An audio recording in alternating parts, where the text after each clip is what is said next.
Pag 16-13 ko mga boss, ito na. Ito na yung pinakamasakit na talo ko mga boss, oh. Nag-sacrifice for 16. Tapos pakain mga boss.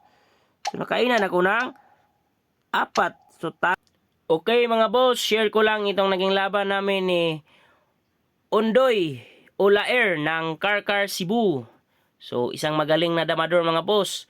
Tumira ko sa 313, nag 115 siya, 7-3, tapos nag-real mga boss, ganyan. Pag 115 ko, nagpakain siya mga boss, ganyan. Tumira ko sa 5-1, nag 5-1 siya, 116, tapos 6-2. So bawal po ang 9-5, kaya sinubuan ko agad sa 6-2. Tumira siya ng 9-5, 8-3.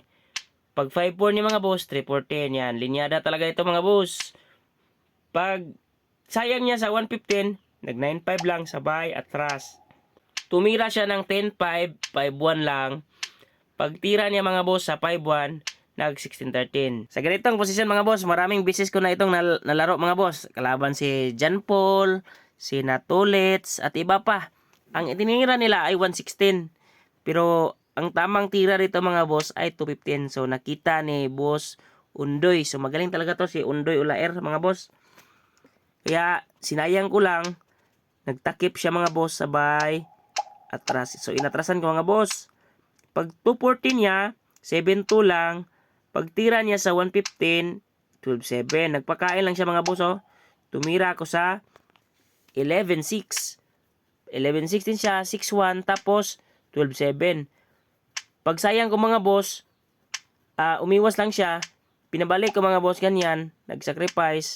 So 6-1. So talo tayo mga boss sa game 1. Game 2 mga boss, tumira siya ng 416. Nag 314 ako. Pag iwas niya mga boss, 115. Nag 214 siya, 51, tapos 54. Sinayang ko mga boss, 313, kain dalawa, kain ako, kain siya, tapos nag 83 ako mga boss. Tumira siya ng 62, tapos sinayang ko, 10-6, ganyan, oh. So napasok na pala ako mga boss sa pormada.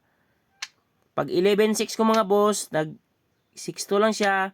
5-1 mga boss, 9-5, tapos 9-5.